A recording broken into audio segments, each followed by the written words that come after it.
Tengan todos muy buenos días, amados hermanos, que Dios les bendiga. Así, de pie como estamos, hermanos, y con reverencia en nuestros corazones por la verdad de la palabra de Dios, les invito a que abramos nuestras Biblias. Estamos en el Evangelio de Mateo, capítulo 15, versículos del 29 al 39, en la exposición que tendremos esta mañana titulada La compasión que no conoce límites. Dice así la palabra del Señor. Pasó Jesús de allí y vino junto al mar de Galilea, y subiendo al monte se sentó allí. Y se le acercó mucha gente que traía consigo a cojos, ciegos, mudos, mancos y otros muchos enfermos, y los pusieron a los pies de Jesús y los sanó. De manera que la multitud se maravillaba viendo a los mudos hablar, a los mancos sanados, a los cojos andar y a los ciegos ver, y glorificaban al Dios de Israel.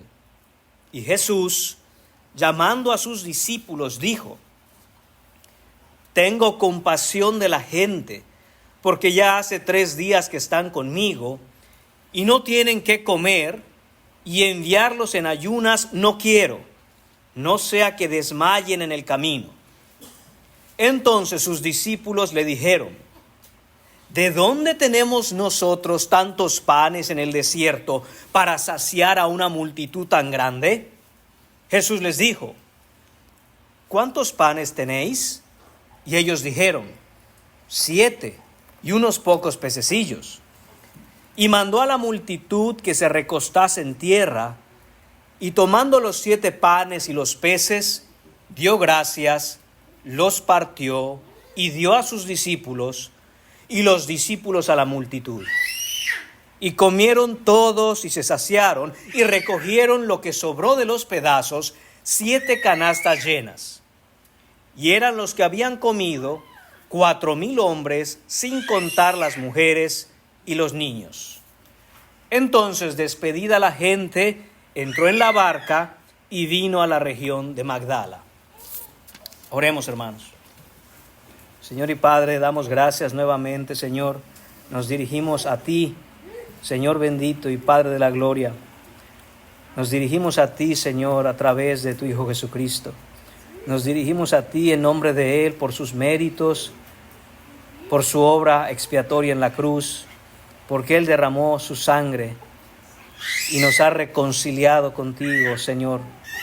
Gracias, Padre, por tu misericordia, gracias por tu bondad, gracias por tu compasión que no conoce límites. Señor bendito, te pedimos que nuestros ojos sean abiertos para ver, para apreciar esa compasión, esa gracia, esa misericordia eterna y bendita, que eres un Dios lento para la ira, grande en misericordia, que hace misericordia a millares. Gracias, Padre, te pedimos en esta mañana que tu palabra nos exhorte, nos conforte, que nos impulse a vivir para ti, Señor, porque reconocemos delante de ti que somos pecadores y te pedimos perdón, Señor. Perdona nuestras iniquidades, perdona nuestra desobediencia, nuestra rebeldía, nuestra incapacidad de honrarte con la obediencia de la que solo tú eres digno. Ten misericordia de nosotros y transfórmanos, Señor. Haznos como a tu Hijo Jesús. Crea en nosotros el carácter santo y bello, la perfección de la hermosura de su santidad, Señor. Ponla en nosotros y ayúdanos a vivir de esa manera. Te lo pedimos todo, Señor, para la honra y en el nombre de tu Hijo Jesús. Amén. Pueden tomar asiento, amados hermanos.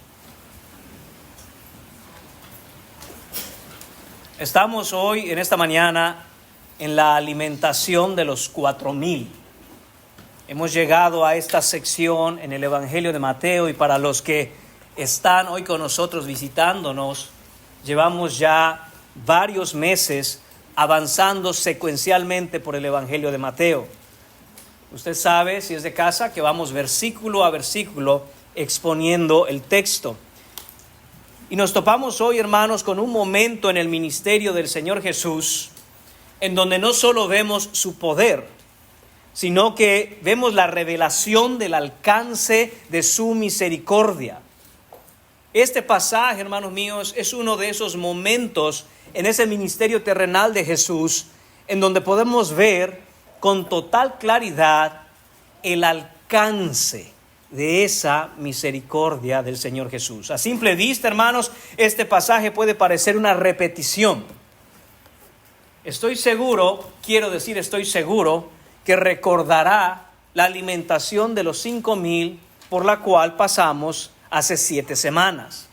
Ahí hablamos, hermanos míos, y expusimos los puntos característicos de esa situación en particular. Aquí, hermanos, lo que vemos es algo diferente, aunque aparentemente sea igual. Si nos detenemos solamente mirando las similitudes, habremos leído, hermanos, el texto superficialmente, pero no bíblicamente. Porque aquí, hermanos, en este escenario algunas cosas han cambiado. No estamos ya en territorio judío en este pasaje. No estamos rodeados por las ovejas del antiguo pacto. La escena se desarrolla, hermanos míos, en territorio gentil. Este no es el pueblo de Israel, es territorio pagano. Y ese sencillo detalle lo cambia absolutamente todo. Aquí el Señor Jesucristo no está simplemente repitiendo un milagro, está extendiendo el alcance de su bendita provisión. El pan que una vez fue distribuido solo para Israel, ahora comienza, hermanos míos, a ser visto como el pan, empieza a ser servido como la provisión a todas las naciones. El pasaje del domingo pasado fue la puerta de entrada que nos dirige hacia el entendimiento de que el Señor Jesús no es solo el Rey y Mesías esperado de Israel, sino que es el Rey y Salvador del mundo entero. Para los que estuvieron aquí el domingo pasado, estuvimos pasando por el pasaje, ¿verdad?, de la mujer cananea, sirio-fenicia, griega, y cómo esta mujer clamó al Señor Jesucristo a pesar de no ser del pueblo de Israel. Lo que vemos en este texto, hermanos, no es solo entonces una provisión física, es una declaración teológicamente contundente en este evangelio. Es decir, la misericordia de Cristo no está confinada a una etnia, ni está restringida a un pueblo, ni mucho menos está limitada por las fronteras geográficas de los gobiernos humanos. Su gracia soberana va mucho más allá de los límites de Israel y alcanza hasta los confines de la tierra. Hermanos, creo que somos una congregación que podemos dar testimonio precisamente del amplio alcance a las naciones de la tierra, de esa misericordia que el Señor Jesús vino a traer. Habemos hoy en esta mañana aquí sentados personas de diferentes países, de diferentes culturas, con diferentes trasfondos, pero que todos, hermanos míos, venimos a ser un solo cuerpo por la fe en Jesucristo, miembros de un solo templo espiritual vivo, como esas piedras que el Señor Jesús está edificando para su gloria. Observemos entonces, hermanos, cuidadosamente el texto. No son las multitudes las que van y claman primero. Son los discípulos, hermanos míos, los que no saben qué hacer, y no son ellos los que proponen una solución. Todo esto es iniciativa del Señor Jesucristo. En el versículo 32 Él dice: tengo compasión de la gente. Antes de que haya petición por parte de la gente, ya hay una compasión desbordante en el corazón de Cristo. Antes de que haya un clamor por parte de los enfermos, ya hay provisión en el corazón del Salvador. Esto, hermanos míos, no es una gracia estática, quieta, reaccionaria. Esto es gracia proactiva, es decir, es gracia que se mueve por sí misma y con iniciativa propia. Este es, hermanos, el corazón del Evangelio. Tenemos un Cristo que no espera ser buscado para mostrar y otorgar su perdón y su misericordia. Él en su soberanía se inclina hacia pecadores que nada tienen, que nada merecen y nada pueden ofrecer a cambio del perdón de sus pecados. Y aquí está, de hecho, hermanos, la tensión del pasaje. Los discípulos ya han visto esto antes. Ya han presenciado el poder de Cristo. Ya han recogido canastas llenas de lo que sobra. Y aún así, se preguntan, ¿de dónde tenemos nosotros tantos panes en el desierto para saciar a una multitud tan grande? Hermanos, así de lento es el corazón humano para comprender la suficiencia de Cristo. Nosotros podríamos señalar nuestros dedos a los discípulos y decir, ¿acaso no ya el Señor ha hecho exactamente este milagro antes? Pero así de lento es el corazón, hermanos. Es tan lento que se calcula que entre un evento y otro pasaron unos meses. Vemos el detalle en la alimentación de los 5,000, en donde Jesús organiza a la gente y la sienta sobre la hierba. Mientras que en este pasaje de los 4,000, el texto dice que los sienta sobre la tierra. Lo que nos da a entender y nos indica que de primavera pasaron probablemente hasta el otoño o final de este. Son unos meses, hermanos. Y los discípulos parecen haber olvidado la grandeza del Señor Jesús para proveer en donde no hay nada. Pero como dije, no podemos, hermanos, señalar nuestros dedos a los discípulos cuando estando aquí, no me atrevería yo a preguntarles cuál es el punto de la enseñanza de la alimentación de los 5,000 que ustedes escucharon hace 7 semanas. Porque probablemente no recuerdan absolutamente nada. Entonces, hermanos, lo que nosotros tenemos que hacer como estos discípulos es constantemente estar en Cristo o ir a Cristo, que es el único que puede proveer en medio de nuestra necesidad. Él sigue siendo suficiente y seguirá siendo suficiente siempre. En esta escena Mateo nos está llevando, hermanos, a ver algo más grande que un milagro. Nos está mostrando a un Salvador cuya provisión es inagotable, cuya paciencia es infinita, cuya compasión es soberana y cuya misión alcanza a todas las naciones sin importar cuáles sean. Cristo no es solo el maná de Israel, Él es el pan de vida para el mundo entero. Y la pregunta con la que este texto, hermanos, nos confronta no es si Cristo es capaz de proveer, eso está plenamente probado.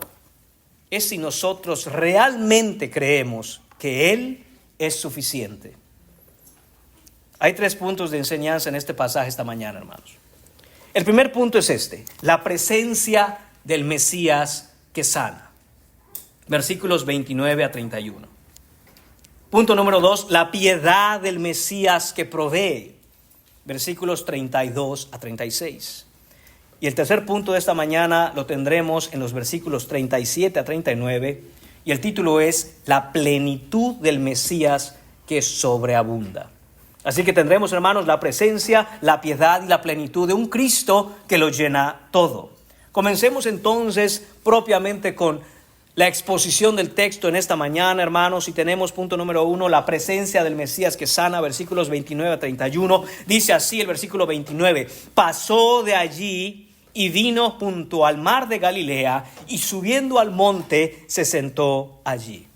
Cuando dice el texto, hermanos, que pasó de allí, se refiere a que salió de Tiro y Sidón, en donde había atendido la situación con la mujer cananea. Y observemos 4 acciones del Señor Jesucristo. Pasó, vino, subió y se sentó.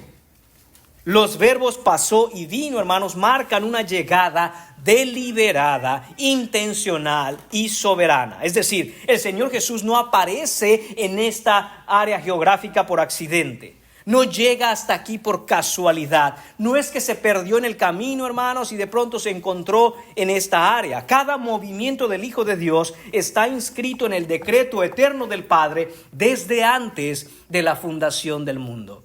No es ninguna coincidencia que hoy en esta mañana vayas a escuchar precisamente la exposición de esta parte de la Escritura en este lugar, bajo estas condiciones, en esta iglesia.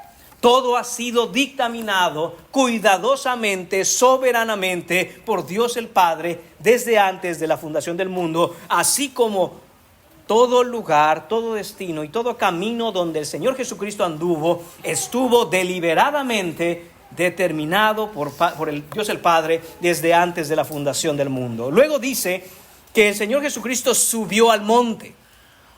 En el Evangelio de Mateo, esa palabra, el monte, posee un gran significado teológico. Fue en el monte donde Jesús predicó el Sermón del Monte, por el cual ya pasamos.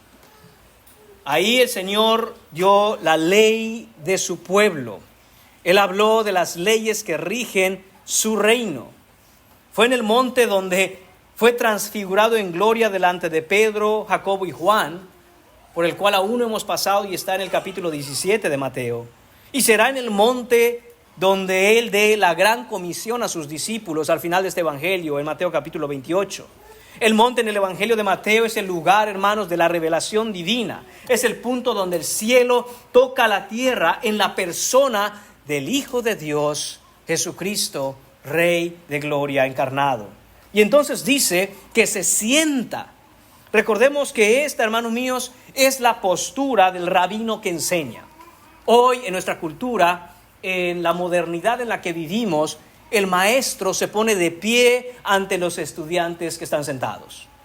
Así es en las escuelas, así es en las iglesias, así es en todo lugar. Y eso, hermanos, obedece a una razón cultural.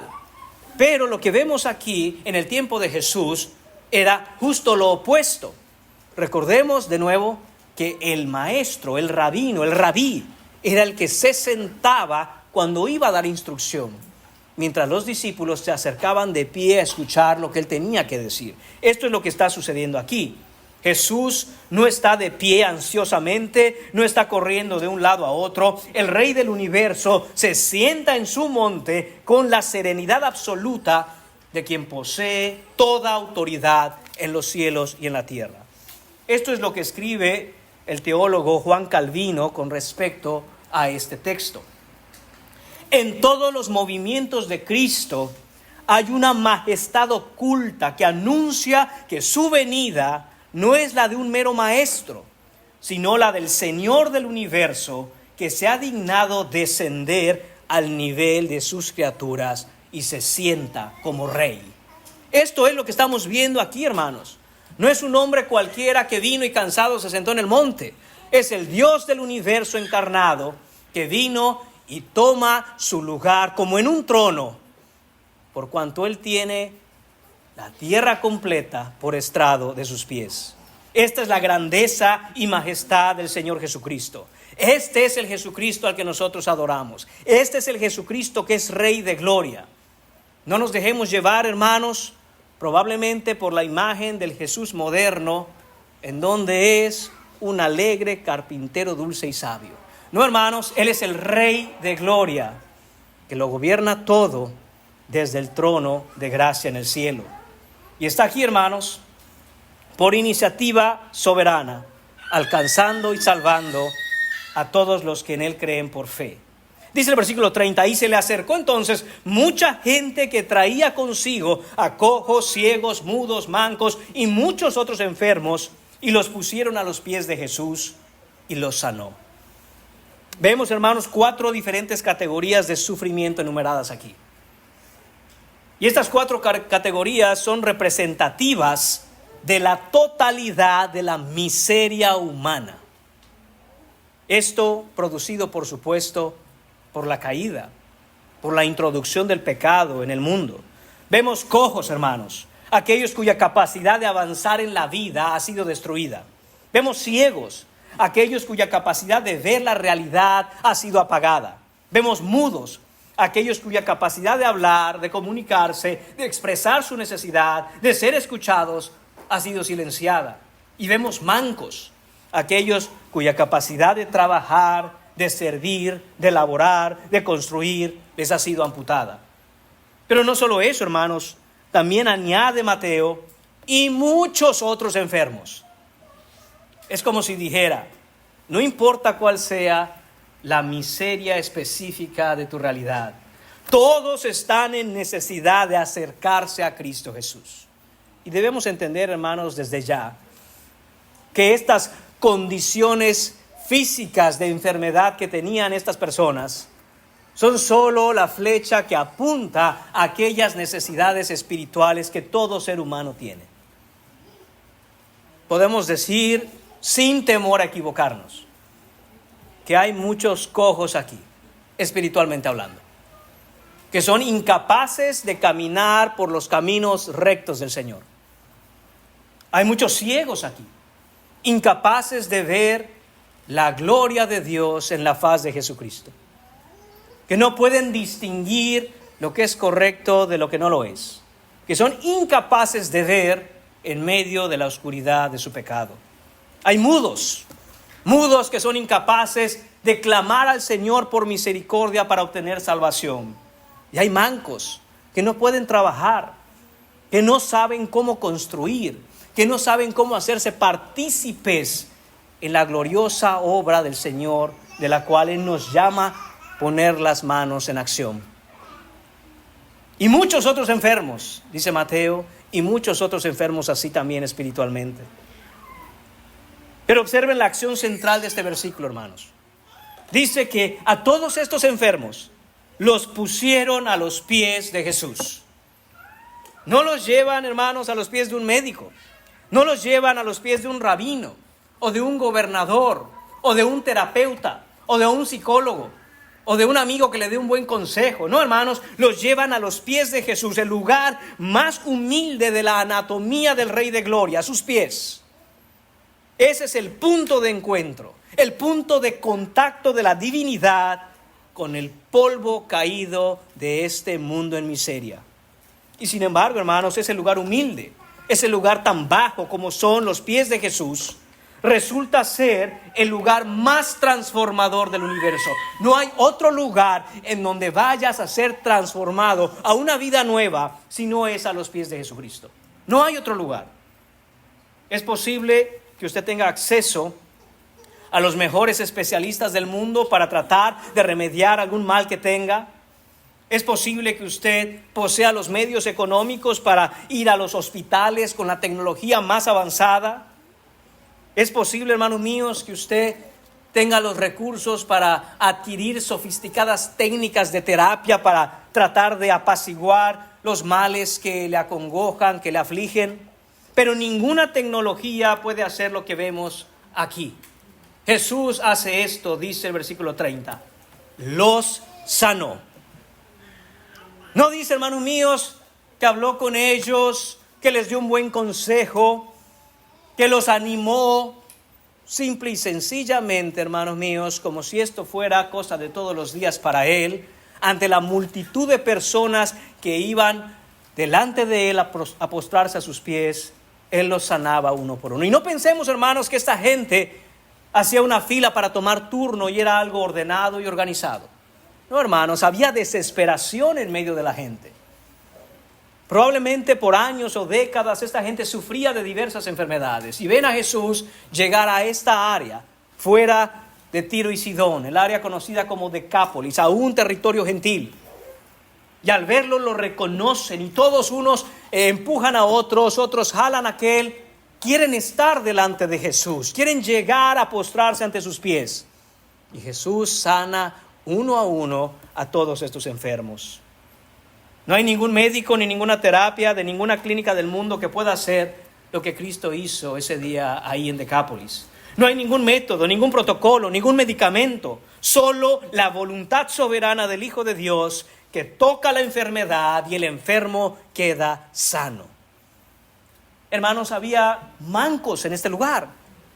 No solo eran enfermedades propias de una afección corporal. Habían personas que literalmente no tenían una o las dos manos.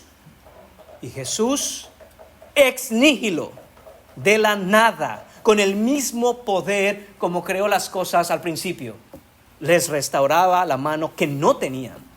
Este es el poder de nuestro Cristo.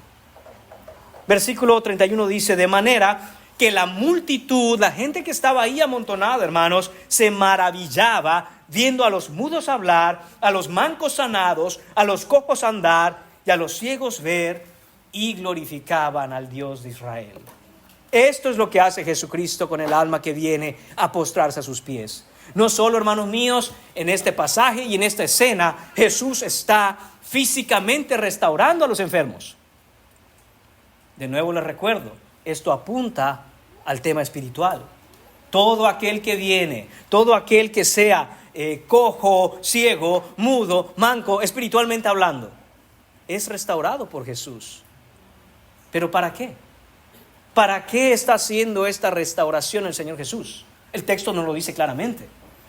Para que se maravillen las personas y glorifiquen al Dios de Israel.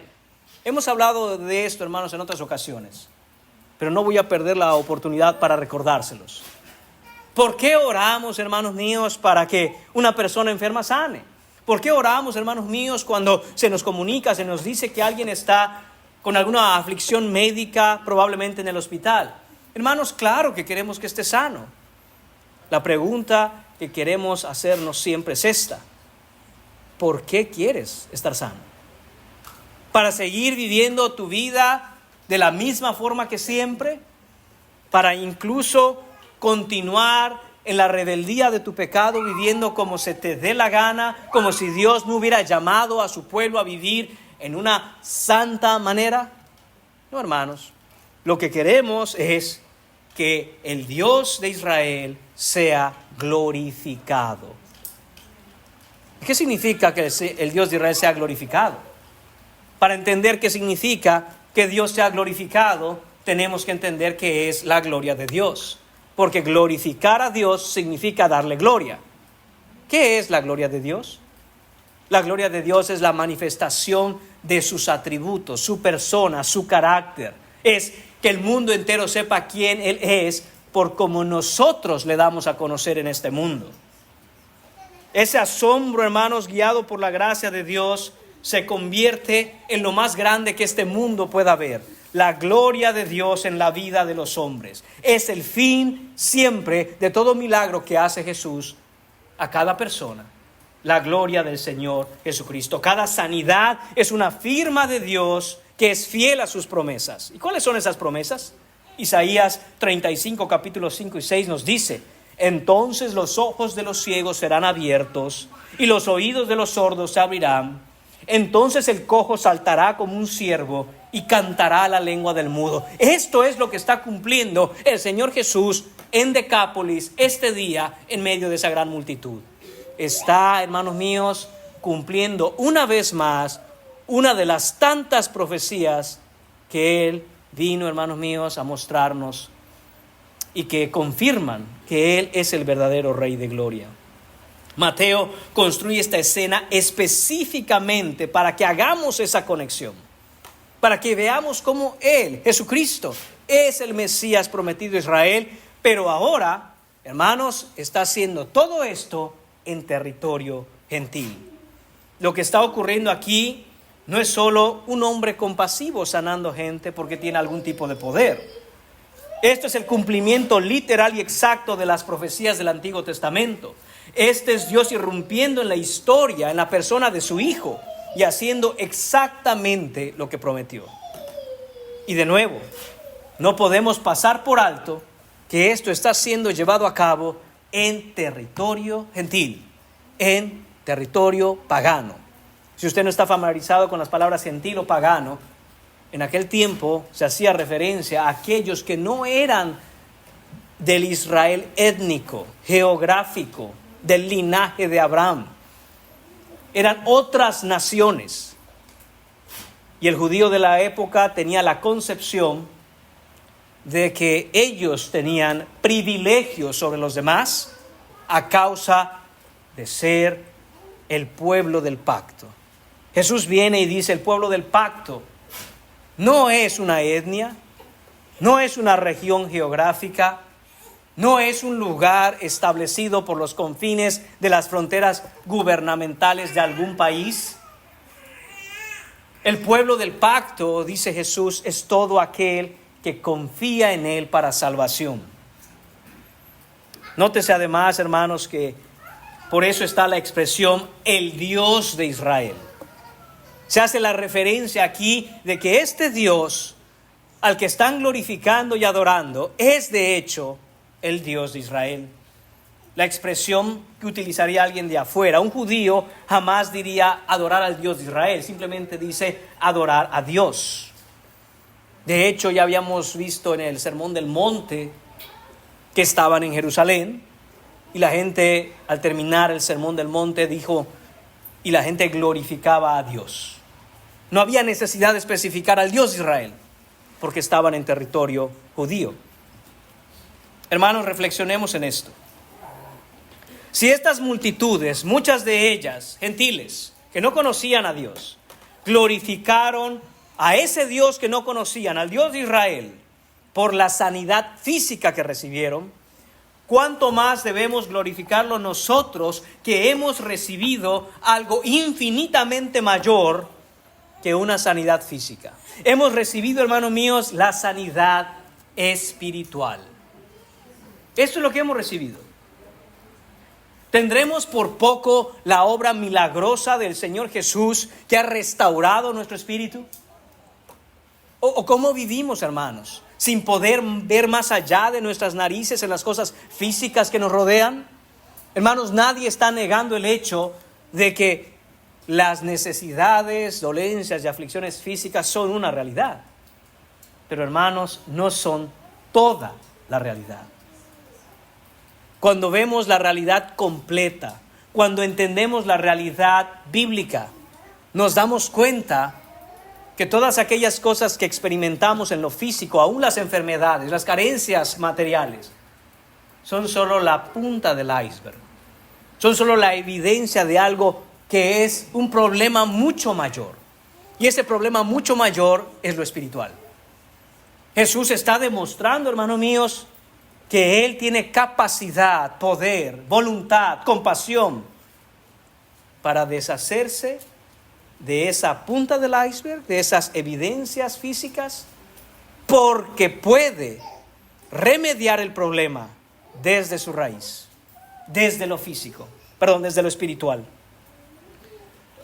Este, hermanos míos, es el mayor milagro del universo, la restauración de nuestras almas, la salvación de nuestro espíritu. ¿Cómo debemos entonces glorificar a Dios? Glorificar a Dios comienza con reconocer su grandeza, reconocer su santidad y amor, dándole el honor y la adoración que merece en cada aspecto de nuestra vida. Glorificamos a Dios, hermanos, a través de la obediencia a su palabra, de la oración sincera, de la alabanza que no surge solo de nuestros labios, sino de nuestro propio espíritu, con la gratitud, hermanos, que debemos darle y viviendo una vida que refleje su carácter. Eso es lo que estamos viendo en el punto número 1, hermanos. Punto número 2, la piedad del Mesías que provee, versículos 32 a 36. Dice el versículo 32, y Jesús, llamando a sus discípulos, dijo: tengo compasión de la gente, porque ya hace 3 días que están conmigo y no tienen qué comer. Y enviarlos en ayunas no quiero, no sea que desmayen en el camino. Debemos detenernos de nuevo aquí por un momento, hermanos. Necesito que haga un extra esfuerzo para concentrarse. Yo sé, yo también lo estoy haciendo. Vean lo que dice el texto, hermanos. Vean la manera en que Jesús se expresa de estas multitudes. No podemos pasar de largo lo que está ocurriendo, porque en lo que leemos aquí hay una verdadera ventana abierta al corazón del Hijo de Dios encarnado. Dice él que llamando a sus discípulos, note quién toma la iniciativa. Es Jesús el que toma la iniciativa en este aspecto, y es siempre nuestro Señor Jesús el que toma la iniciativa en todo aspecto espiritual. No espera a que sus discípulos le planteen el problema. No se fía de que la multitud comunique su carencia. Él ve la necesidad antes que nadie la exprese. Hermanos, ¿nos estamos dando cuenta del corazón de nuestro Cristo desde ya? ¿Tienes alguna necesidad? Si eres un ser humano, si no eres un ángel en el cielo, si no has muerto y estás en gloria, esperando la resurrección final de los cuerpos, estoy seguro de que tienes No una, muchas necesidades. Muchas necesidades. ¿Crees que Jesús conoce tu necesidad? Tenlo por seguro. Ten por seguro que Él ya conoce tu carencia. El Dios omnisciente conoce la situación de toda alma antes de que esa alma misma siquiera articule su necesidad. Déjame llevar esto un paso más adelante. De hecho, el Señor Jesús conoce la necesidad que ni tú sabes que tienes. Y conoce la verdadera necesidad de tu persona, de tu ser, de tu alma. Somos incapaces, hermanos, de discernir las verdaderas necesidades. Hoy en día hay personas que creen que es una necesidad tener internet. Sin internet se mueren. Y te lo dicen, ay, es que yo sin internet me muero. O para ser más específico, sin el celular me muero. Sale de la casa y que no se le vaya a olvidar el celular, porque siente que le da un verdadero infarto. Esa es la definición de un preinfarto, ¿no? Sale de la casa y el celular. O está en un lugar y llega al carro y mi celular. ¿Por qué esa reacción? Esa reacción nos habla, hermanos, de la dependencia que tenemos de algo. Dependemos a tal punto de eso que la simple idea de prescindir, de no tener, de carecer de eso, nos asusta. Y así pudiéramos enumerar hoy en nuestro día moderno muchas necesidades que tiene el hombre. Pero Jesús, hermanos, omnisciente como es, verdadero Dios, conoce la verdadera necesidad que ni tú sabes que tienes. Y no solo la conoce, toma la iniciativa para venir a ofrecerte, para venir a traerte, para venir a llamarte, a suplir tu necesidad en Él. Él es suficiente para todas estas cosas. Y de nuevo vemos el cumplimiento de la palabra de Dios en el Antiguo Testamento. Isaías capítulo 65, versículo 24. Antes de que clamen, yo responderé. Mientras aún hablen, yo ya hasta habré oído, dice el Señor. Esa es la hermosura de la omnisciencia y compasión de nuestro Cristo. Aún antes de que abramos la boca, el Señor conoce nuestra mayor y más profunda necesidad. Ahora llegamos, hermanos, a la palabra probablemente más importante de este versículo. Dice el Señor Jesucristo: tengo compasión de la gente. En el original griego, hermano, esta es una de las palabras más profundas que encontramos en el Nuevo Testamento. Porque esta palabra compasión se ha definido de varias maneras. Y aunque las definiciones modernas nos traen a la cabeza una idea de lo que es, tenemos que referirnos al vocablo en el original griego. ¿Por qué? Porque mire, compasión en español está conformado de dos palabras, la palabra con y la palabra pasión.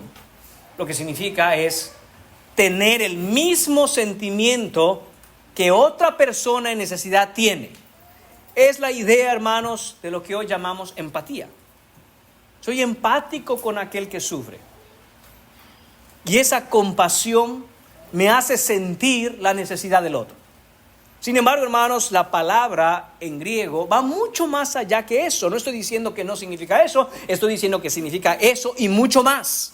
En el original griego, esta palabra lo que significa es que el Señor Jesucristo tiene un sentimiento visceral en las entrañas, en lo más profundo de su ser, que le hace entender, comprender e incluso experimentar de primera mano la situación de aquel que sufre. Esta es la compasión cristiana. Llorar con los que lloran, reír con los que ríen. ¿Por qué? Porque el Espíritu nos capacita no para simplemente tener una empatía superficial con los demás, sino para de hecho comunicar de manera espiritual y conectar con el otro, aún los sufrimientos más duros que nosotros sobrellevamos. Y esto es lo que está experimentando nuestro Señor aquí, hermanos.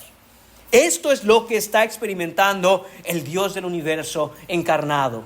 Este es Jesucristo, hermanos, con un cuerpo de carne como tú y como yo, en donde mora la plenitud de la deidad, experimentando lo que es estar en la posición de estas personas que sufren. Cuando el Señor Jesús usa este verbo, está diciendo: mis entrañas mismas se conmueven, mi ser más íntimo se estremece ante el sufrimiento de esta gente que tengo alrededor. Esto no es un Dios distante, hermanos. Jesús no es un Dios frío, no está desvinculado de la realidad humana. Este es el Dios que se encarnó en Jesucristo y que se conmueve hasta lo más profundo de su ser ante, en este caso, el hambre de la gente que está ahí. Observe cómo dice el Señor Jesucristo: ya hace 3 días que están conmigo. 3 días, hermanos. Es innegable la devoción de esta multitud.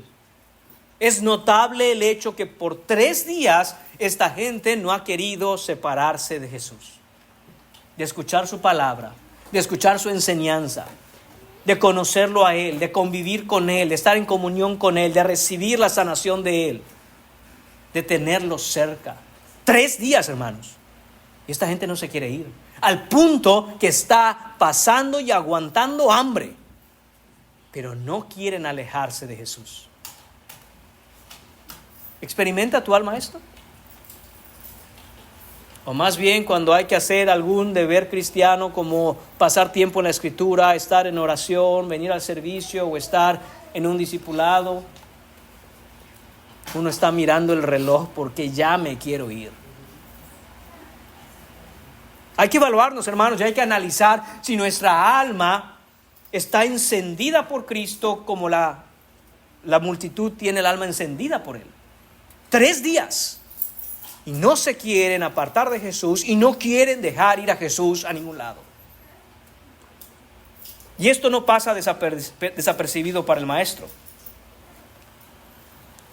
Él dice: tengo compasión de esta gente, porque ya hace 3 días que están conmigo y no han comido. Hermanos, no podemos decir si habían pasado 3 días sin comer. El punto es que llegó un momento en donde ya están pasando hambre, pero no se quieren ir. Esta es la compasión, hermanos, de Jesús. Esto es, hermanos, un sentimiento que no es exclusivo de aquel momento en la historia.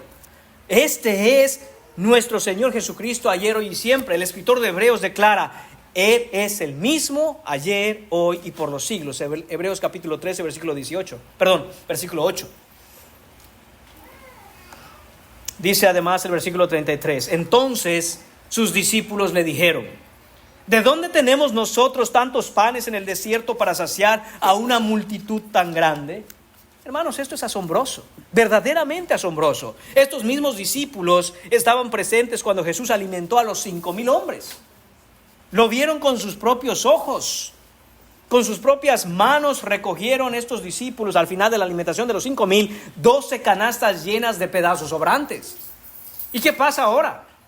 Ante una situación similar, casi idéntica, vuelven a preguntar: ¿y de dónde nosotros, Jesús, vamos a poder alimentar a todo este montón de gente? Jesús, ¿cómo? Note esto: ¿de dónde? Esa es la pregunta que hacen los discípulos. ¿De dónde? ¿Y por qué hago énfasis en esa palabra? Porque es muy reveladora. ¿De dónde significa? ¿Cuál es la fuente de recursos de donde pudiéramos nosotros sacar provisión? ¿Cuál es el origen? ¿De dónde va a salir esto? Los discípulos nuevamente, hermanos míos, están delante del Señor Jesús, casi reprochándole: Señor, ¿no te das cuenta dónde estamos? ¿De dónde crees tú? Esa es la idea, que pudiéramos nosotros sacar alimento para tanta gente. ¿Cómo es esto posible, hermanos? ¿Ya olvidaron quién es el Señor Jesucristo y lo que Él es capaz de hacer? ¿Qué está pasando en el corazón de estos hombres? Hermanos, nuevamente, como dije en la introducción, somos muy hipócritas y señalamos a los discípulos. Somos muy hipócritas y decimos que ¿cómo es posible que estos hombres no hayan entendido Meses atrás había hecho Jesús un portentoso milagro como alimentar a 5,000 hombres sin contar mujeres y niños. ¿Cómo lo olvidaron? Hermanos, pero es que esta es la naturaleza de la fe humana caída. Incluso cuando ha sido testigo ocular de la provisión soberana de Dios, tiende a olvidar muy fácilmente quién es Dios en el momento de la prueba que sigue. Y eso nos pasa a todos, eso te pasa a ti, me pasa a mí y le ha pasado a todo cristiano. Pero es nuestro deber, no pretexto, hermanos míos, vencer el hecho de que somos oidores olvidadizos de la palabra de Dios y también olvidamos con mucha facilidad aquellas cosas que en el pasado Dios ha hecho por nosotros. No, eso nos pasa, hermanos míos. Cuando volvemos a atravesar alguna prueba, cuando volvemos, hermanos míos, a enfrentar alguna aflicción. Y ay, Señor, ¿y qué haremos ahora? Como si el Señor se hubiera olvidado de ti antes. ¿Crees que el Señor te ha llevado hasta el desierto para matarte? No, hermano, no, hermana.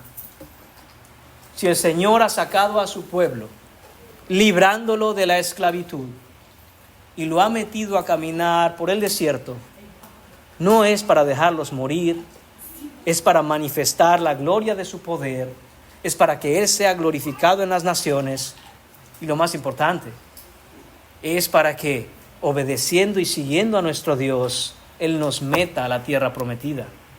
Entiéndanse, hermanos míos, estamos hablando en lo espiritual.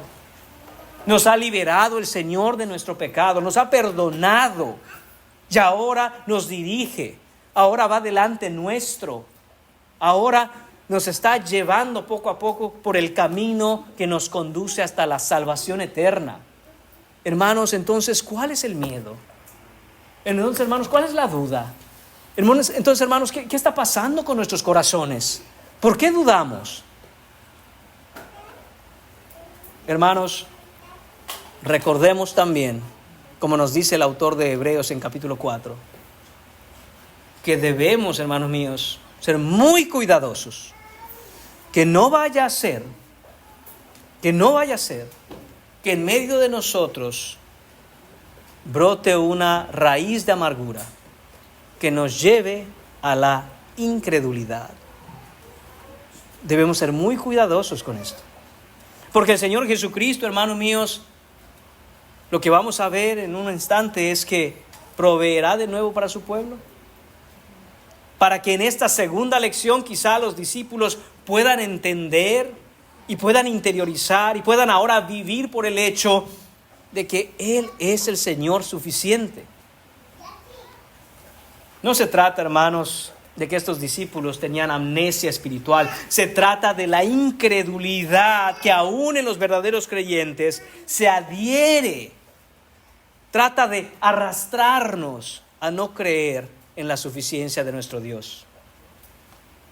El comentarista D.A. Carson escribe en su comentario sobre Mateo: la persistente incapacidad de los discípulos para comprender lo que Jesús podía hacer, incluso después de haber presenciado la alimentación de los 5,000, revela la oscuridad espiritual que afecta incluso a los discípulos más cercanos al Señor. Así que, hermanos, nadie está exento aquí. No importa cuántos años llevemos en el Señor, no importa con cuánta devoción sirvamos a nuestro Dios, no importa, hermanos míos, cuál comunión nosotros podamos decir que tenemos con Dios a través de la oración y su palabra, nadie está exento de caer en incredulidad a causa de las cosas que nos rodean, de la aflicción en este mundo, de las pruebas que se vienen sobre nosotros o de la carencia que encontramos muchas veces a nuestro alrededor. Pero hay algo, hermanos, profundamente misericordioso en la respuesta del Señor Jesús. ¿Sabe por qué? Porque el Señor no reprende a los discípulos. Hermanos, no sé si usted ha sentido esto. Yo lo he sentido. Dan ganas de reprender al hermano que dice: hermano, ¿no ya pasamos por esto antes? ¿No hablamos de esto ya? ¿No ya se predicó esto? ¿No tomaste las 8 semanas de discipulado de este tema? ¿Qué pasa? Bendito el Señor que no es como uno, ¿verdad? Él es misericordioso, paciente y bueno, y no reprende a los discípulos por su atrevimiento. No les dice, ¿cómo pudisteis ya olvidar estas cosas? No, hermanos. Simplemente les hace una pregunta, pero algo muy importante. Y con esa pregunta los involucra en su obra. Dice el Señor Jesucristo, ¿cuántos panes tenéis? Y ellos dicen, 7 y unos pocos pececillos. En la alimentación de los 5,000 ellos tenían 12 peces y 5 panes. Aquí tienen 7 panes y unos pocos pececillos. 7 panes, hermanos, unos pocos pececillos. Esta es la pobreza material humana que se trae a Cristo. Esto, hermanos míos, es obvia, ridícula e irremediablemente insuficiente para alimentar a más de 4,000 personas. Pero Dios, hermanos, nunca ha requerido, escúchelo bien, Dios nunca ha requerido abundancia ni suficiencia como una condición para que Él pueda obrar. Dios toma lo insuficiente, lo carente, lo poco, lo que no vale nada, lo que parece destinado al fracaso inevitable, y lo multiplica a una gloria que supera toda expectativa humana. Pensemos, hermanos, en los hombres que Dios ha utilizado para hacer su obra a lo largo de la historia. Podríamos mencionar a Moisés, quien era tartamudo y tenía solo una vara en su mano, y así lideró a todo el pueblo de Israel. Y por mano de Moisés, en la obra y gracia del Señor, los hizo atravesar en seco el Mar Rojo. Pensemos en Gedeón, con solo 300 hombres, con antorchas y cántaros, yendo a una batalla que en esos números era imposible ganar, y la ganó. Pensemos en David, que tenía solo 5 piedras y una honda y derrotó a Goliat. Pensemos en Elías, que solo con un poco de harina y aceite en una vasija casi vacía hizo el Señor a través de él que nunca escaseara. El Señor Jesucristo, hermanos, multiplica 7 panes. Y es el mismo Señor Jesucristo que obró antes que obra hoy. La insuficiencia de los medios nunca ha limitado la suficiencia del Señor. Escúchelo bien. La insuficiencia de los medios no limita la suficiencia del Señor. Muchos aquí pueden decir eso, es que no tengo los medios para servir a Dios. Es que no tengo el conocimiento para servir a Dios. Es que viera cómo se me lengua la traba.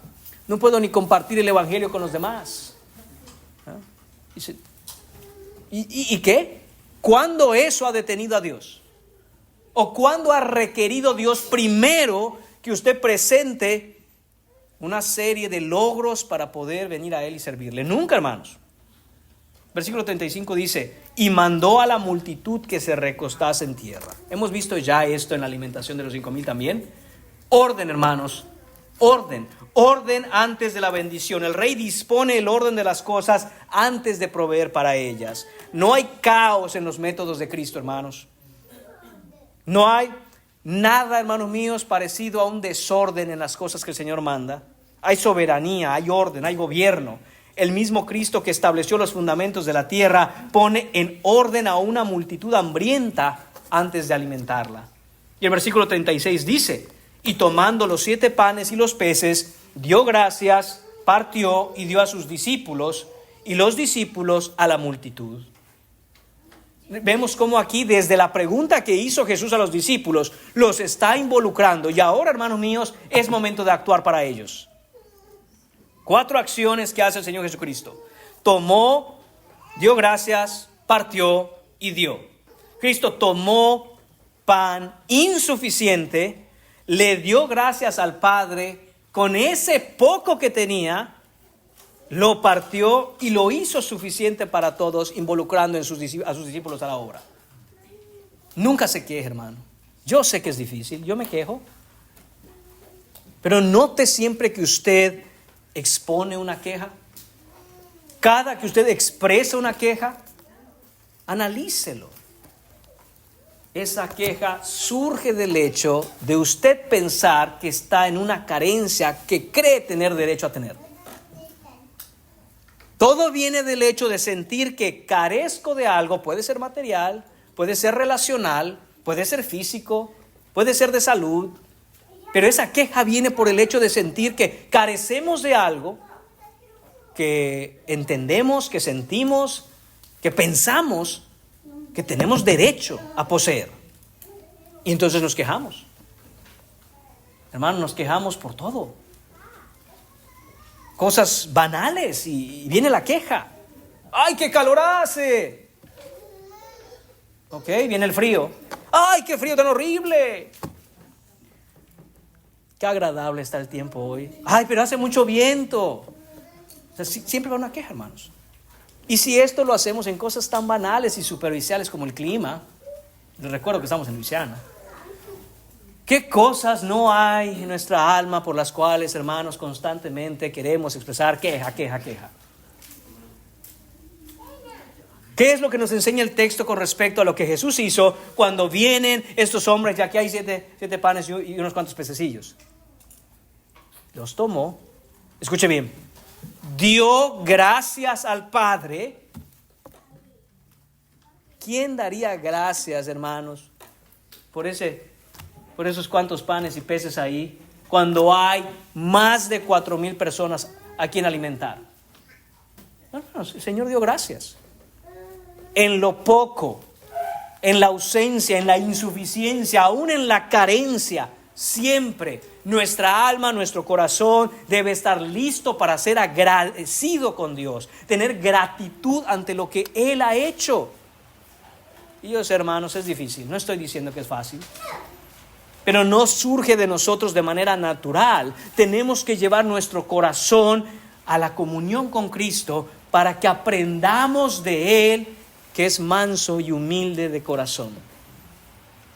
Porque, hermanos, es la humildad la que nos hace ser agradecidos.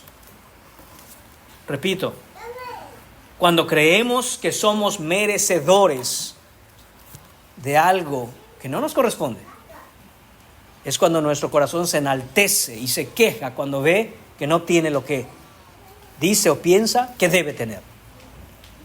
El Señor Jesús, hermanos míos, es el Hijo perfecto de Dios, sin pecado, el Rey de gloria. Y ante esta situación, toma lo que tiene, en esa carencia e insuficiencia, y, hermanos, agradece al Padre. Y no seamos ciegos, hermanos, a lo que está apuntando esto. Porque Jesús, así como tomó este pan, así tomó su propia vida como un ser humano encarnado, la ofreció al Padre, la entregó en la cruz y la hizo eternamente suficiente para la salvación de todo aquel que cree. Y hay algo más, hermanos, que también es importante mencionar. Jesús dio a sus discípulos y los discípulos dieron a la multitud. Vuelvo y enfatizo. El Señor está involucrando a sus discípulos en su obra. El mismo Señor que involucró a estos discípulos en su obra ese día en Decápolis, es el mismo Cristo que te llama y te involucra a ti, que estás aquí sentado hoy, en su obra. Es el mismo Cristo. El Señor no llamó discípulos para que sean espectadores. El Señor no llamó discípulos para que miren desde las gradas. El Señor no llamó discípulos para que lo miren y solo aplaudan. Los llama y los involucra. No de ellos viene la provisión, viene de Cristo, pero el Señor los involucra en el repartimiento de esa provisión. El Señor Jesucristo, hermanos, pudo haber hecho llover el pan del cielo directamente y que cayera en las manos de la gente. Pudo haber hecho aparecer delante de cada persona el plato de comida que Él quería que comieran. Pero no lo hizo así. Llamó a sus discípulos, se los dio a sus discípulos y los discípulos dieron a la multitud. Y la pregunta que tenemos que hacernos, hermanos, es: ¿en qué estás involucrado tú? ¿En qué estás involucrado tú? Estás involucrado primariamente en la obra de Cristo.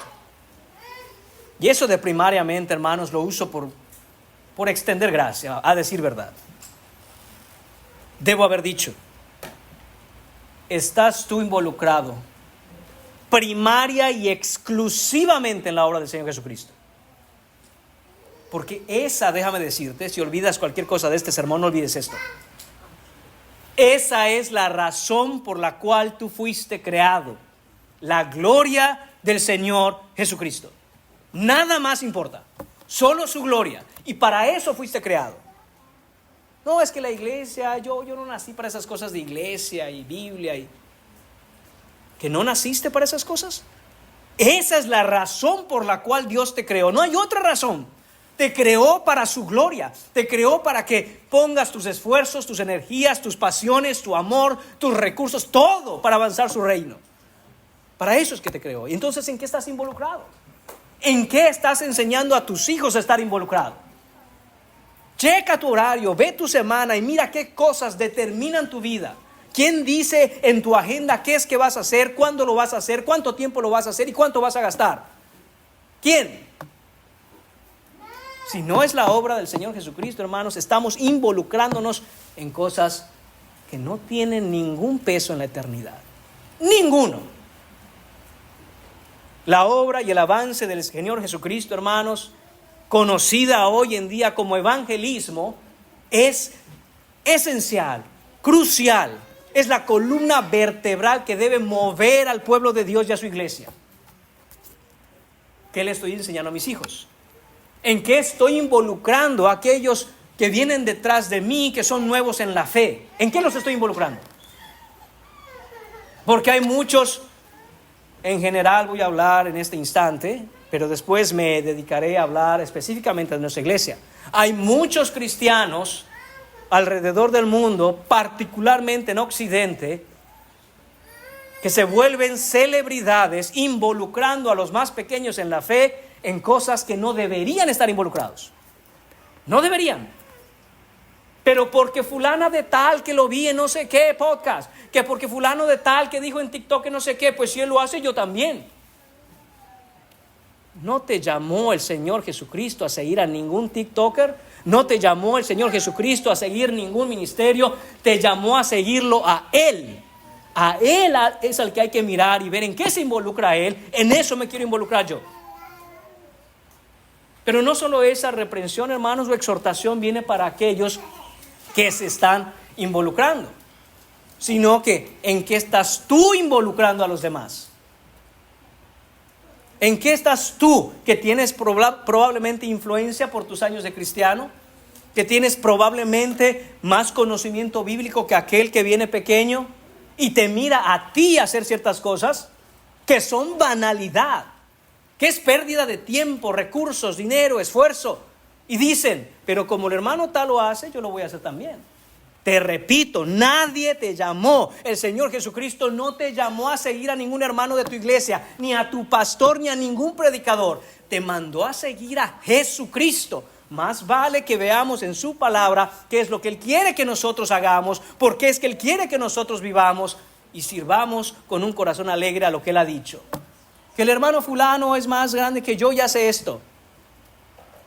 Espero que ese hermano esté siguiendo a Cristo en lo que hace. Espero que ese hermano esté siguiendo a Cristo con su vida. Porque, hermanos míos, hay que entender que en esta circunstancia, en esta situación en la que el Señor Jesucristo llama a sus discípulos, los involucra a la obra, les da la provisión para ir a llevarla, no hay tiempo que perder. La gente tiene hambre. El Señor Jesucristo tiene compasión de la gente. El Señor Jesucristo dice, no quiero que se vayan en ayunas, no sea que desmayen. Hay una labor que hacer. Imagínense a estos discípulos. Es que entre que sirvo a las personas y entre que voy y doy la provisión, se me ocurrió que yo quiero, por mis preferencias, por mis gustos, por mis hobbies, hacer otra cosa mientras. ¿Qué pensaría usted si el pasaje dijera algo así? No, pero estoy sirviendo al Señor, ahí te hago la provisión, ahorita la llevo, entre tanto voy a hacer otras cosas. No fuiste llamado a eso. No fuiste llamado a eso, en lo absoluto. ¿Sabe por qué ninguno de estos discípulos se fue a hacer otra cosa en ese momento? Hermanos, porque era claro para ellos ver el tiempo, la situación, las circunstancias y el escenario de necesidad de estas personas a las que Jesús había proveído del pan necesario. Ya había que llevarlo. ¿Sabe por qué pierde la iglesia tanto tiempo hoy? Porque cree que los tiempos han cambiado, que no hay tal necesidad, que no hay más de 4,000 personas hambrientas por las cuales Jesús tiene compasión, ya ha provisto el pan de vida para ellos.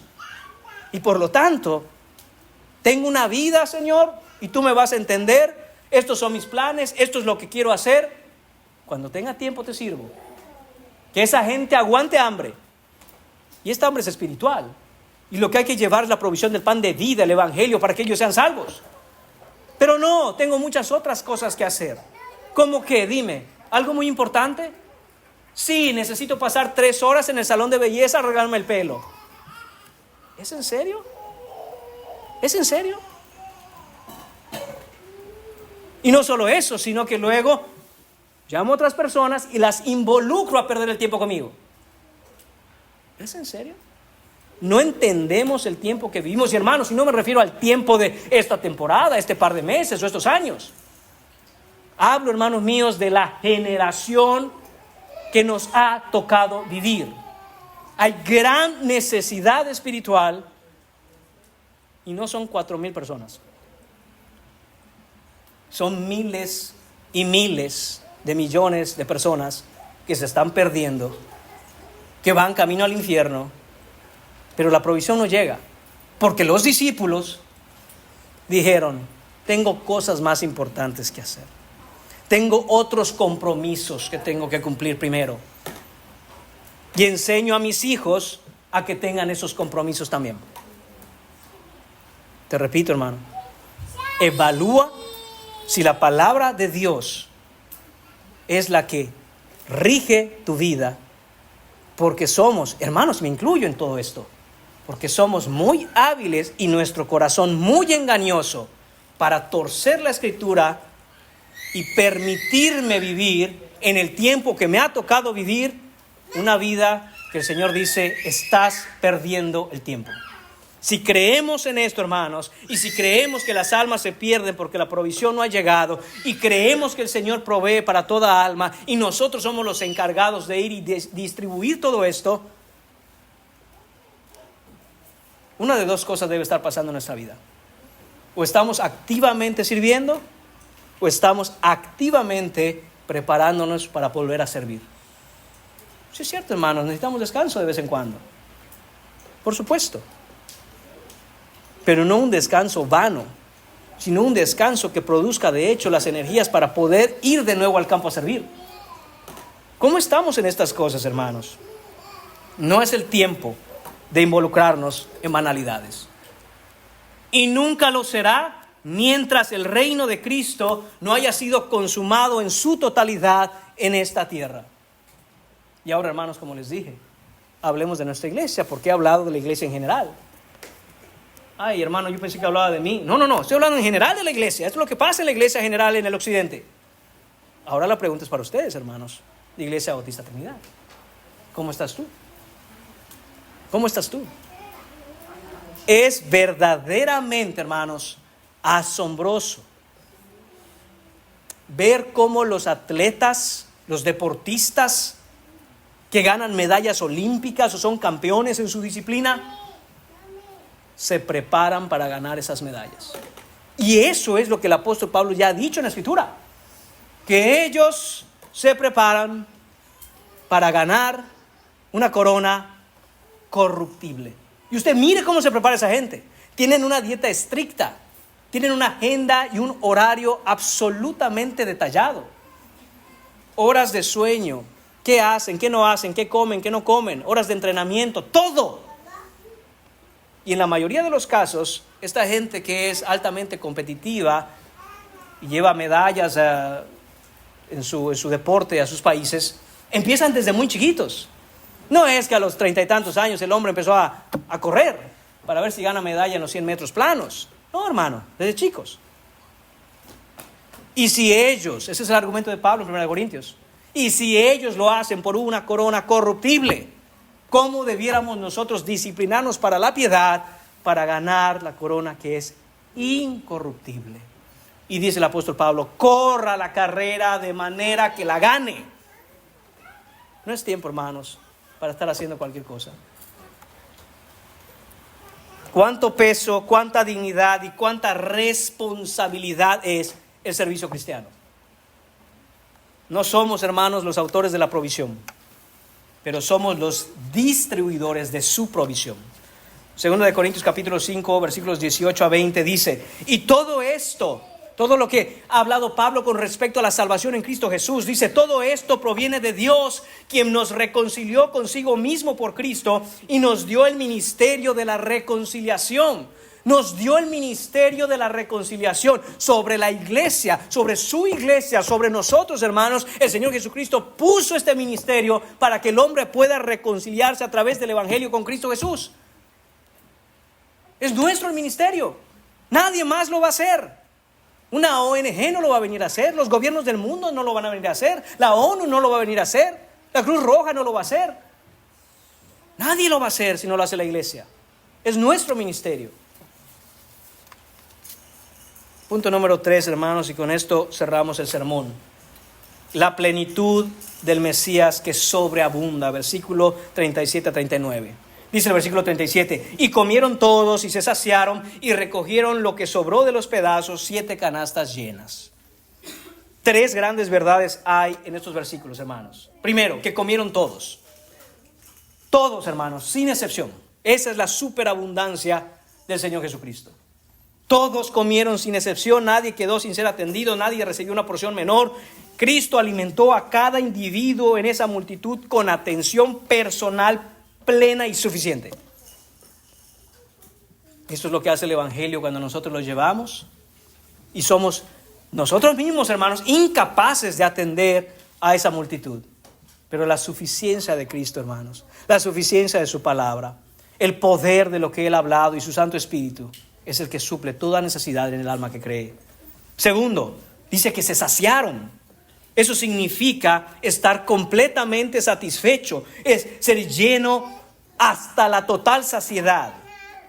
No saciados a medias, no que les quitó el hambre, no con lo que estrictamente sea necesario para que no desmayen. No, hermanos, llenados, completos,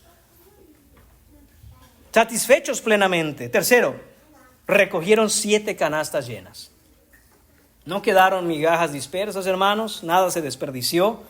Quedaron 7 canastas grandes. De hecho, la palabra que se utiliza en el original para canastas en la alimentación de los 4,000 es diferente de la palabra canastas que se utiliza en la alimentación de los 5,000.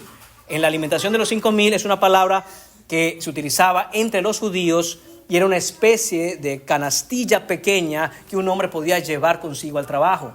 Esta no, esta palabra es canastas grandes. Canastas de tal tamaño que entre 2 o 3 hombres tienen que levantarlas para transportarlas. Y esta es la cantidad. Nos habla, hermanos, de la superabundancia nuevamente de nuestro Señor Jesucristo. Esto es lo que se recogió, 7 canastas llenas. Y es importante aquí que veamos también esto que es diferente en la alimentación de los 5,000. En la alimentación de los 5,000 quedaron 12 canastas llenas. Aquí quedan 7 canastas llenas. ¿Por qué? Hermanos, el tipo de audiencia es diferente. En la alimentación de los 5,000, la audiencia era predominantemente judía. Y esas 12 canastas, si usted recordará, hacen referencia a las 12 tribus de Israel. Hacen referencia a que ninguna persona de ninguna tribu de su pueblo iba a quedar sin la alimentación debida, sin la provisión necesaria. Pero ahora, hermanos míos, son 7 canastas llenas. En esta alimentación de los 4,000, la audiencia no es judía, es gentil. ¿Y qué es lo que ocurre? Ocurre, hermanos, que ese número 7 es el número bíblico de la plenitud absoluta, el número de los días de la creación, es el número, de hecho, hermanos, de las naciones de Canaán. En Deuteronomio capítulo 7, versículo 1, vemos que el pueblo de Dios había sido establecido en la tierra de Canaán, y esto es lo que dice el Señor. Cuando Jehová tu Dios te haya introducido en la tierra en la cual entrarás para tomarla y haya echado de delante de ti, escucha esto, a muchas naciones. La tierra de Canaán era una tierra, hermanos míos, conformada por diferentes naciones. Todos ellos eran conocidos como cananitas. pero no quiere decir que todos ellos pertenecían a la misma nación. Es como si dijéramos hoy Centroamérica. Entendemos que hay muchos países en Centroamérica. Bueno, cuando decían Canaán, era una vasta tierra y habían diferentes naciones ahí. Y dice, hermanos míos, el versículo de Deuteronomio que habían muchas naciones ahí. ¿Quiere usted saber cuántas eran? 7. Eteo, Gergeseo, Amorreo, Cananeo, Fereceo, Heveo y Jebuseo. 7 naciones mayores que tú y más poderosas que tú. ¿Quién las sacó de la tierra? El Señor Dios. ¿Para qué? Porque no las quiere el Señor. No, porque había un plan. El plan era tener a la nación de Israel como el faro que las iluminara, desde donde ellos conocerían la salvación. El pueblo de Israel fracasó completamente en hacer la obra a la que había sido llamado. Completamente. Y entonces nuestro Señor Jesucristo viene ahora y viene a hacer el cumplimiento, hermanos, de aquello que el Israel terrenal, nacional, étnico no pudo hacer. ¿Y qué es eso? Ser esa luz, ese faro de esperanza, el alcanzar a esas naciones. Mateo está diciendo, la suficiencia de Cristo desborda con plenitud, no solo para el pueblo de Israel, sino que desborda con una plenitud universal también para los gentiles. Es decir, no hay grupo humano excluido de la generosidad soberana del Hijo de Dios. Su gracia es súper abundante. Esto es lo que estamos viendo aquí, hermanos. Después, el versículo 38 dice, y eran los que habían comido 4,000 hombres, sin contar mujeres y niños.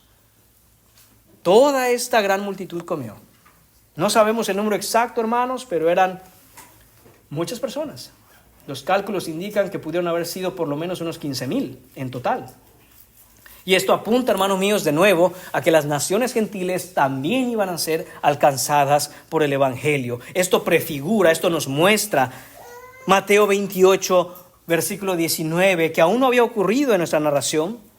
Esto está anticipando que cada uno de los panes y cada una de las canastas llenas iba a alcanzar al mundo entero. Id y hacer discípulos a todas las naciones, bautizándolos en el nombre del Padre y del Hijo y del Espíritu Santo. Versículo 39, entonces despedida la gente, entró en la barca y vino a la región de Magdala. Habiéndoles dicho, hermanos míos, a las personas que podían irse, podían retirarse, habiéndolos enviado, el mismo Señor que los convocó es el mismo Señor que las despide. La llegada fue soberana, la permanencia fue soberana y la despedida también fue soberana. Cuando Cristo dispone, la multitud viene. Cuando Cristo dispone, la multitud se va. Y dice que entró en el barco y vino a la región de Magdala. ¿Por qué, hermanos? Porque la misión continúa. Porque no se quedó el Señor Jesucristo ni su misión confinada a Decápolis. Cristo no se detiene a contemplar el éxito que hubo ahí. No hay celebraciones, no hay autofelicitación, no hay una rueda de prensa, no hay nada de eso. El rostro del Hijo de Dios encarnado está fijo en una sola dirección y Él debe continuar. ¿Cuál es esa dirección? La dirección hacia la cruz, hacia el cumplimiento de la razón suprema por la cual Él vino a este mundo. Y eso es lo que nos dice Lucas capítulo 9, versículo 51, en el pasaje que equivale a la situación después de lo que ocurre en Decápolis y Magdala. Dice Lucas 9, 51, repito, que el Señor Jesucristo afirmó su rostro para ir a Jerusalén.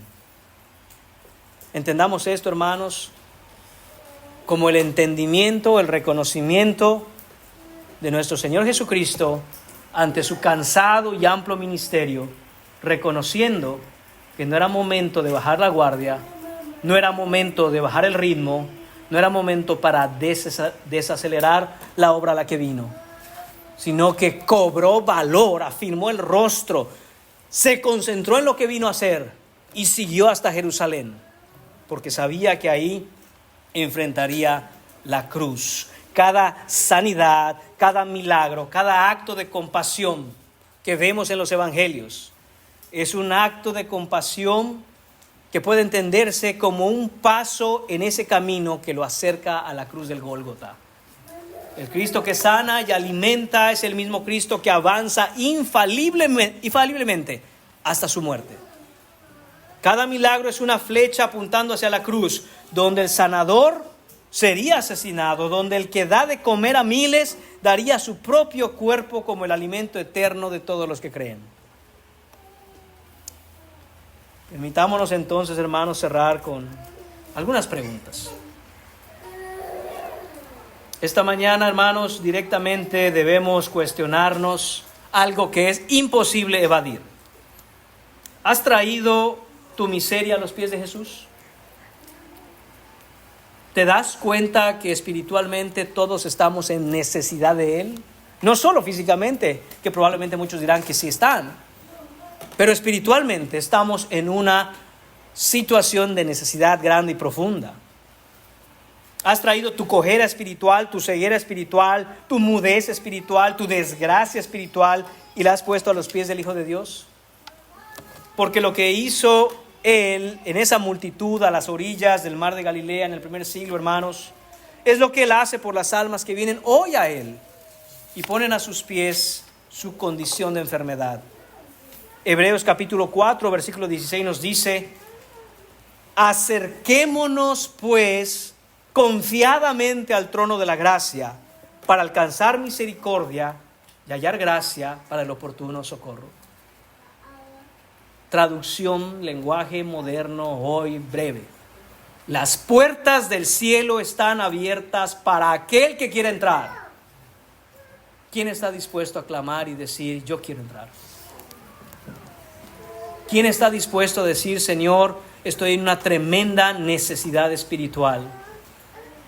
Soy cojo, soy ciego, soy manco, estoy enfermo, pero tú tienes poder para sanar toda enfermedad que tengo. El Señor Jesús de Mateo 15 es el mismo Jesús que declaró en Juan capítulo 6, versículo 35. Yo soy el pan de vida, el que a mí viene nunca tendrá hambre, y el que en mí cree no tendrá sed jamás. ¿Quién tiene hambre espiritual? ¿Quién tiene sed espiritual? ¿Quién está dispuesto a poner su vida delante de los pies de Jesús? La compasión del Hijo de Dios, esa compasión divina, se extiende hoy en este lugar hasta ti. No vengas cuando creas que ya tienes lo suficiente para ofrecerle, porque nunca lo tendrás. No vengas cuando esté en orden tu vida, porque nunca estará en orden. No vengas cuando te sientas digno, porque no hay nadie que sea digno delante de Él. Ven exactamente como aquellos enfermos que vinieron ante Él, cojos, ciegos, mudos, hambrientos, enfermos. Pon todo a los pies de Cristo y deja que Él haga. Porque el Cristo que tomó 7 panes y los multiplicó para más de 4,000 personas, no solo es capaz y tiene el poder, pero está listo, dispuesto y es compasivo para tomar tu vida insuficiente y transformarla para la gloria de su nombre. Confía en Jesús para salvación hoy. Y por lo que más quieras, no acabes en el infierno. Ven a recibir el perdón de tus pecados y la salvación que solo Cristo ofrece hoy. El día de salvación es hoy, no mañana, no algún día, no tal vez. Es hoy. Mañana puede ser muy tarde. Oremos. Señor y Padre, damos gracias, Señor bendito, por tu palabra. Te damos gracias, Señor, por tu misericordia. Te damos gracias, Señor, porque a ti te ha placido expresar esa compasión hacia nuestros corazones caídos, hacia nuestras almas en necesidad. Y sí, Señor, en este domingo en particular, también te damos gracias, Señor, por los niños que están aquí, Señor. Te agradecemos por sus vidas, te agradecemos, Señor, que estén en tu casa, que estén en este día de domingo, Señor, porque creemos en el poder de tu palabra en sus corazones y no en la capacidad de ellos para ser expuestos con entendimiento a lo que hay en tu verdad, sino en que tú, Señor, tienes un plan. Padre, gracias nuevamente, Señor, porque has dado a nuestra congregación vientres fructíferos, Señor. Has dado a nuestra congregación, Señor, niños que serán la siguiente generación. Oramos aprovechando esta oportunidad, Señor, por cada uno de ellos y por sus padres, Señor, que sepan y les des la gracia, Señor, para educarlos, Señor, en los caminos de Dios. Gracias, Padre, por todo lo que tú haces. En el nombre de Jesús. Amén.